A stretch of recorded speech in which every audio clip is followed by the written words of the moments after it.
আপনারা দেখছেন press 24 channel. ভাই বোনেরাই সামনে আরো গুরুত্বপূর্ণ ভূমিকা রাখতে পারবে। সবার প্রতি শুভকামনা রইল। আসসালামু আলাইকুম।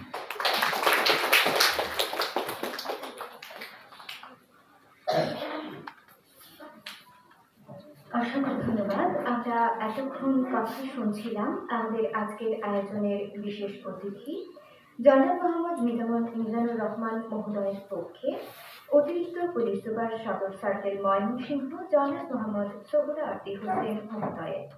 সম্মানিত সুধী, আমাদের আজকের অনুষ্ঠানের প্রধান অতিথি, যার উপর ময়মনসিংহ জেলার 11টি সংসদীয় আসনের ত্রয়োদশ জাতীয় সংসদ নির্বাচন এবং গণভোট 2026 আয়োজনের পুরো দায়িত্ব অর্পিত রয়েছে।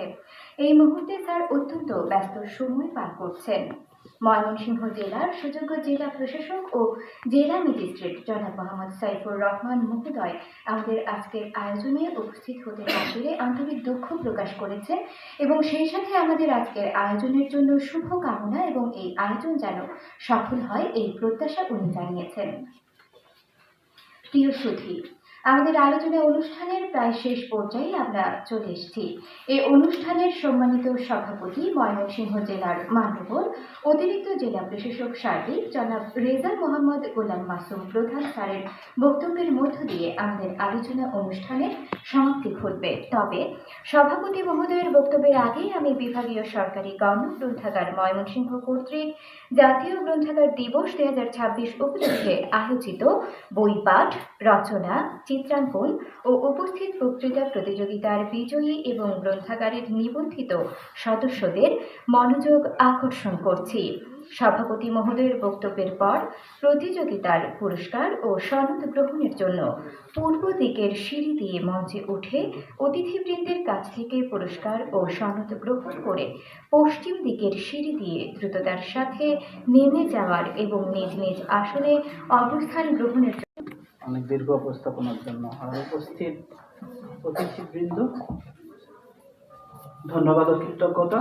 আপনাদের মূল্যবান সময় থেকে এই দিবসটিকে সুন্দরভাবে উদযাপনের জন্য আমাদের আমন্ত্রণে সাড়া দিয়ে এসেছেন। আপনাদেরকে আন্তরিক কৃতজ্ঞতা ও ধন্যবাদ জানাচ্ছি এই অনুষ্ঠানের আয়োজনের সাথে জড়িত সবাইকে। পাঠকরা সেই বইয়ের হচ্ছে ভুমরার মতো, যে মৌমাছি যেরকম চাক থেকে মধু সংগ্রহ করে শুধু মধুই সংগ্রহ করে না, এক ফুল থেকে আরেক ফুলে কি করে, যে জীবনের যে চক্র সেই চক্রকে সচল রাখে। পাঠকরা হচ্ছে এই সোসাইটির এরকম একটি চক্র, যারা হচ্ছে প্রাণ বজিয়ে রাখে এই সমাজে।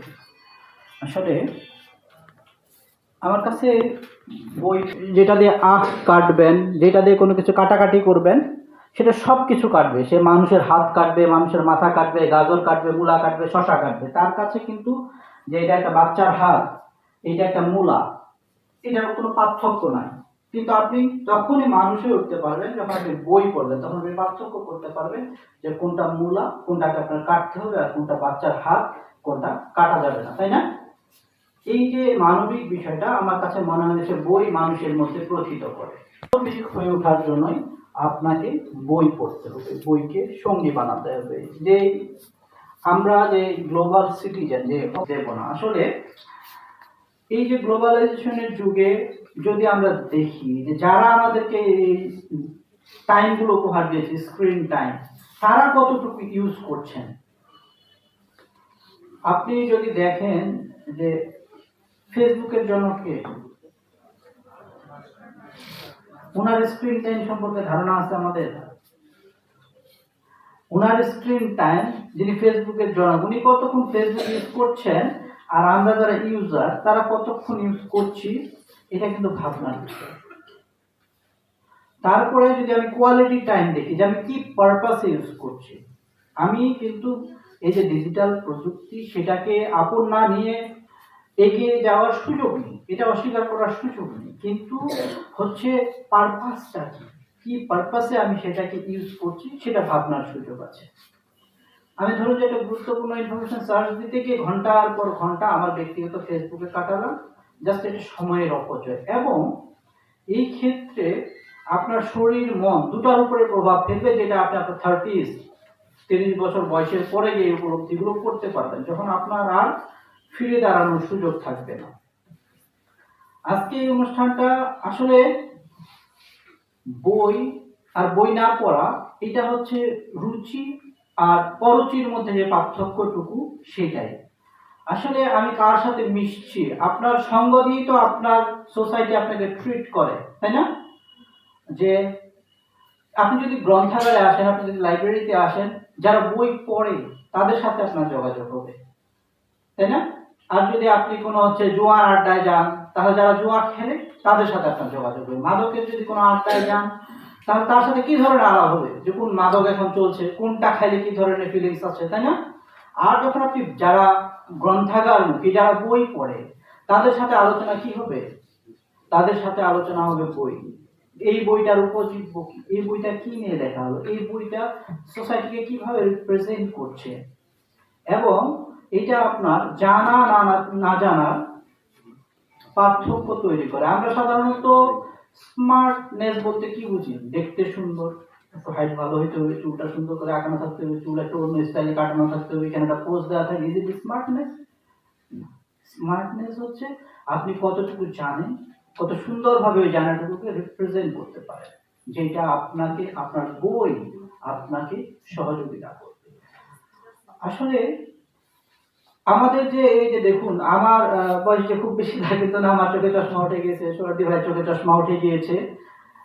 আমার বাবার বয়স ছিল কিছুদিন আগে বিগত হয়েছেন 85+, ওনার চোখে লাস্ট ডে পর্যন্ত কোনো চশমা ওঠে নাই। আপনি কি বুঝতে পারছেন কি জন্য উঠেছে? স্ক্রিন টাইম, ঠিক আছে? এবং আপনি দেখবেন যে আমাদের যে চৈতন্য, আমাদের ধৈর্যশীলতা, সেটার ডিউরেশন কমে গিয়েছে। আপনি ধরুন যে একটা বিষয়ে হার্ডলি আপনি 10 সেকেন্ড 20 সেকেন্ড সেটাতে মনোযোগ নির্দিষ্ট করতে পারছেন।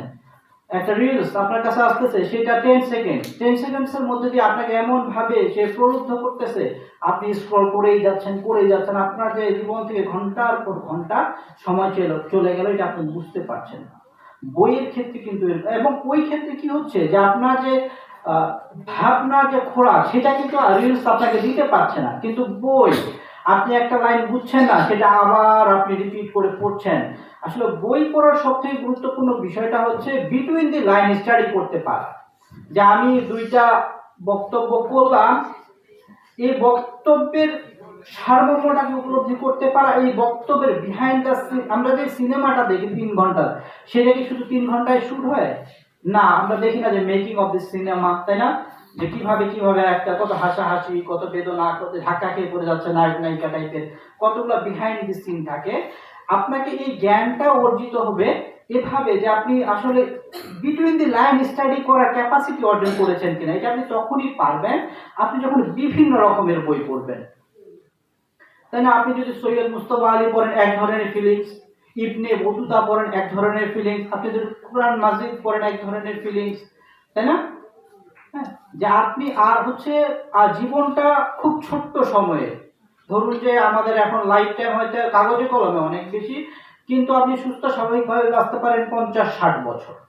এই লাইফ টাইমের মধ্যে আপনি আপনার স্ট্যান্ডার্ড কিভাবে ফিক্স করছেন, কিসের মধ্য দিয়ে যাচ্ছেন, এই চয়েস কিন্তু আপনার। আপনি কি আপনার এই মূল্যবান সময়কে রিলস দেখে, অমুক দেখে, তমুক দেখে নষ্ট করবেন, নাকি আসলে একজন ভালো পাঠক হয়ে, ভালো মানুষ হয়ে? আসলে আমাদের ক্রাইসিস এখন হচ্ছে ভালো মানুষ হয়ে বাঁচার ক্রাইসিস। আর ভালো মানুষ হয়ে বাঁচার সব থেকে উপযোগ্য হচ্ছে বই। আপনাকে আজকে আমরা কি দেখছি, আজকে আমরা ওয়েস্টার্ন ওয়ার্ল্ড বলুন, ইভেন্টুয়ালি আমাদের এই অঞ্চলেও আমরা দেখছি যে ওল্ড হোম গুলা গ্রো করছে। হয় আমরা কি করছি, আমাদের বাচ্চাগুলোকে শুধু ক্যারিয়ার ওরিয়েন্টেড করে লেখা, ক্যারিয়ার। আপনি দেখবেন যে আপনার সব থেকে সমৃদ্ধ ছেলেটি, সব থেকে সমৃদ্ধ মেয়েটি আপনার থেকে সব থেকে দূরে থাকবে আপনি যখন মারা যাবেন। আমরা দেখছি না অমুক বিশ্ববিদ্যালয়ের টিচার ওল্ড হোমে পড়ে মারা গেছে, ওনার বাচ্চারা অস্ট্রেলিয়া, সুইডেনে থাকে। আসলে আমাদের মানবিক সন্তান দরকার, মানবিক মানুষ দরকার, এবং একটি বই আপনাকে এই মানবিক করে তুলবে। যন্ত্রের সাথে আমাদের সখ্য, সবকিছুর সাথে আমাদের সখ্য থাকবে, কিন্তু আমাদের ফার্স্ট টার্গেট হবে, এবং সেটা হচ্ছে একদম ছোট থেকে। এই ইনিশিয়েটিভগুলো আমরা যদি জাপানের দিকে তাকাই তাহলে দেখবো কি করছেন তারা কি করছেন, যে একটা স্টেডিয়ামে তাদের খেলা হচ্ছে, সবকিছু খাচ্ছে, এনভায়রনমেন্টের কোনো প্রবলেম নাই, মানে খেলা শেষে কি করতেছে, তারা সেটা পরিষ্কার করে নিয়ে চলে যাচ্ছে। এটা কি মানে সরকারি কোনো পরিপত্র দিয়ে জারি করা হয়েছে জাপানের নাগরিকরা যেখানে যাবেন এগুলো পরিষ্কার করবেন? না, আমি জাপানের একটা স্কুল ব্যবস্থা দেখছিলাম, সেখানে হচ্ছে কি বড়দেরকে কিভাবে শ্রদ্ধা করবে, একজন সিনিয়র গেল চেয়ার ছেড়ে কিভাবে বসতে হচ্ছে, তারপরে ইভেন্চুয়ালি আগুন লাগলে তারা কিভাবে সেখান থেকে বের হবে, মানে লাইফে চলতে গিয়ে যাপিত জীবনে আপনার যে সকল অ্যাক্টিভিটিস দরকার সেগুলো তারা কিন্তু ছোট থেকে শিখছেন। এটা এরকম না যে হ্যাঁ একটা বড় হয়ে একটা পাঠ্য বইতে ঢুকাই দিলাম সে শিখতেছে। এটা কিন্তু অনেকাংশেই পারিবারিক শিক্ষা, তারপরে প্রাতিষ্ঠানিক শিক্ষা। এই জায়গায় বই গুরুত্বপূর্ণ ভূমিকা পালন করতে পারে, এবং বই হচ্ছে সর্বাত্মক একটা চৈতন্যের খোরাক। আরেকটা বিষয় আমি আসলে এটা ব্যর্থতা বলবো, আমাদেরই ব্যর্থতা, আমাদের সমাজের ব্যর্থতা, যেখানে যে মানুষগুলাকে এগিয়ে নিয়ে আসা উচিত। আজকে এই প্রোগ্রামটিতে যদি আমরা এরকম হতে পারতো যে ময়মনসিংহস্থ দেশ বরেণ্য কবি সাহিত্যিককে আমরা এখানে আনতে পারতাম, তাদের কাছে দুই কথা শুনতে পারতাম, আমরা নিজেরাই আরো সমৃদ্ধ হতে পারতাম। অভিজ্ঞতার মূল্য হচ্ছে অনন্য, তারা ওই জায়গাটাতে পৌঁছেছেন এই অভিজ্ঞতাগুলো নিয়ে। তাই আমাদেরকে আরো বেশি কিভাবে সিনিয়র সিটিজেনকে আরো বেশি এখানে ইনভলভ করা যায়, যারা আসলে শিল্প সাহিত্যকে লালন করেন তাদেরকে কিভাবে আমরা প্ল্যাটফর্ম করতে পারি, সেই জায়গাটাতে বিবেচনার কিন্তু আমাদের সুযোগ রয়েছে। আসলে বই পড়া না পড়ার ক্ষেত্রে, গ্রন্থাগার মুখী হওয়া না করার ক্ষেত্রে আবুল হাসানের একটা কবিতা আমি আসলে স্মরণ করতে চাই। সেটা হচ্ছে, তিনি বলতেছেন যে ঝিনুক নীরবে সও, ঝিনুক নীরবে সও, ঝিনুক নীরবে শুয়ে যাও, ভিতরে বিষের বালি, মুখ বোঝে মুক্ত ফলাও। আসলে জ্ঞানী মানুষ বিনীত হবে। যেই আম গাছে বেশি ফল ধরে সে কি করে, সে নুয়ে যায়, সে ঝুঁকে পড়ে। এই শিক্ষা কে দেবে? এই শিক্ষা আমাদেরকে বই দেবে, তাই না? তাহলে বেশি বেশি করে আমাদেরকে বই পড়তে হবে। অনেক কথা বলেছি, আর কথা বাড়াবো না। তবে বই সংক্রান্ত বিষয়ে সব থেকে আমার পছন্দের একটা কবিতা, তোমরা হয়তো আগেও শুনে থাকবা, এটা ইশতিয়াক মাহমুদ স্যার লিখেছেন। তিনি বলছেন যে খোদা আমাকে বই বানালো, খোদা আমাকে মানুষ বানালো।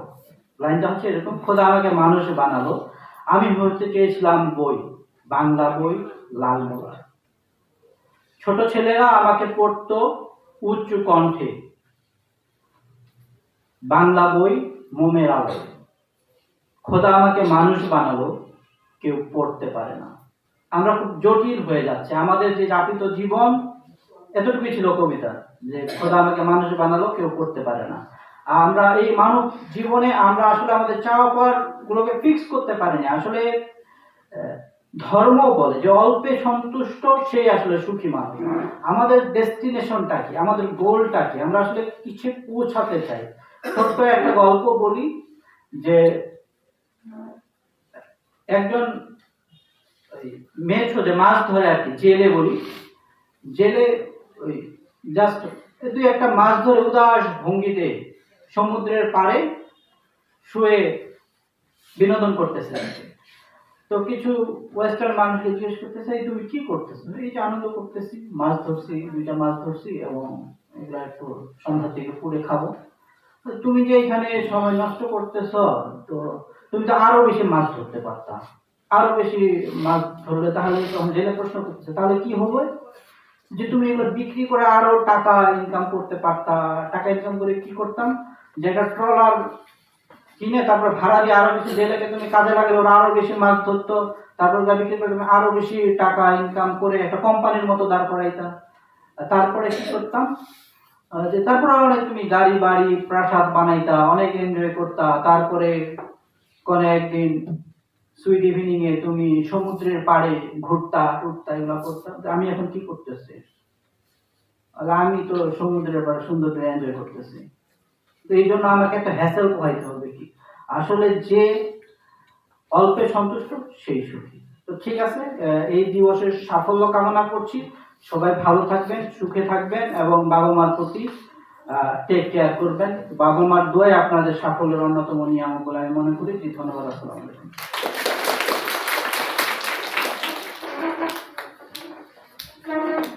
অসংখ্য ধন্যবাদ জানাই আজকের আয়োজনের সভাপতি রেজা মোহাম্মদ গোলাম মাসুম প্রধান, অতিরিক্ত জেলা প্রশাসক সার্বিক ময়মনসিংহ মহোদয়কে জীবন ঘনিষ্ঠ বক্তব্যের জন্য।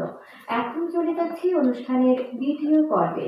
এই পর্বে জাতীয় গ্রন্থাগার দিবস 2026 উদযাপন সংক্রান্ত জাতীয় কমিটি কর্তৃক নির্ধারিত বিষয়ের উপর ময়মনসিংহ জেলার সর্বস্তরের শিক্ষা প্রতিষ্ঠানের শিক্ষার্থীদের অংশগ্রহণে আয়োজিত চিত্রাঙ্কন, বইপাঠ, উপস্থিত বক্তৃতা ও রচনা প্রতিযোগিতায় অংশগ্রহণকারী এবং এই গ্রন্থাগারে নিবন্ধিত সদস্যদের মধ্য থেকে মোট 38 জন বিজয়ী পুরস্কার হিসেবে মূল্যবান বই ও সনদ গ্রহণ করবেন। তারুণ্যের অঙ্গীকার, দেশ সংস্কারের গ্রন্থাগার। বিজয়ী প্রতিযোগীগণকে পূর্ব দিক থেকে মঞ্চে এসে পুরস্কার নিয়ে দ্রুততার সাথে পশ্চিম দিক দিয়ে মঞ্চ থেকে নেমে যাওয়ার জন্য অনুরোধ জানাচ্ছি। প্রথমেই আসবে চিত্রাঙ্কন প্রতিযোগিতার বিজয়ীগণ। ক গ্রুপ, শিশু থেকে দ্বিতীয় শ্রেণী। প্রথম হয়েছেন সপ্তক সরকার।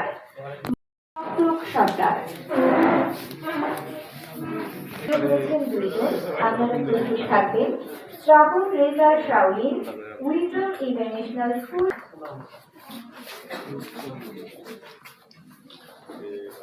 এবারে আসছেন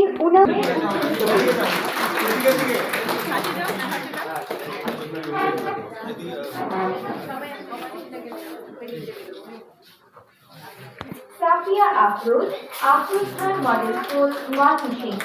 দুজনেই যুগ্মভাবে তৃতীয় স্থান অধিকার করেছে।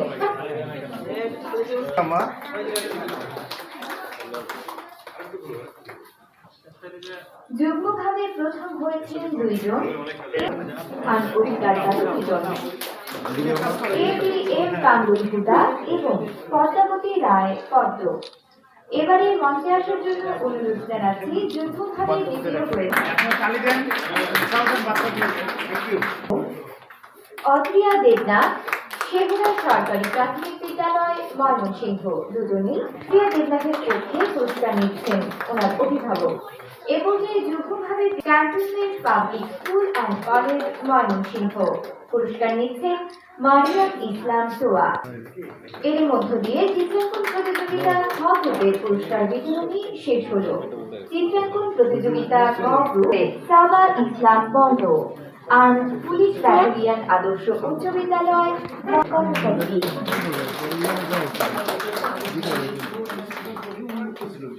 দ্বিতীয় হয়েছেন, এ পর্যায়ে যুগ্মভাবে তৃতীয় হয়েছেন দুইজন। সকলেই আবারও চিত্রাঙ্কন প্রতিযোগিতায় সকল বিজয়ীদের উদ্দেশ্যে আজকের এই আয়োজনে আপনারা যারা এসেছেন আপনাদের সকলকে অসংখ্য ধন্যবাদ জানাই।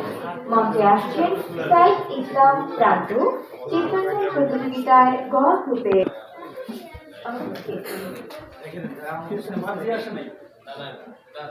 সাইফ ইসলাম প্রান্ত ফাসিল বিন হায়দারকে মঞ্চের কাছাকাছি চলে আসার জন্য অনুরোধ করছি। কলেজ ময়মনসিংহ যুগ্মভাবে 3 জন তৃতীয় স্থান অধিকার করেছেন। জাকিয়া খন্দকার, বিশাখা হোসেন এবং খান মাহি। আমরা সকলেই করতালি দিই। এ পর্যায়ে উপস্থিত বক্তৃতার আনন্দমোহন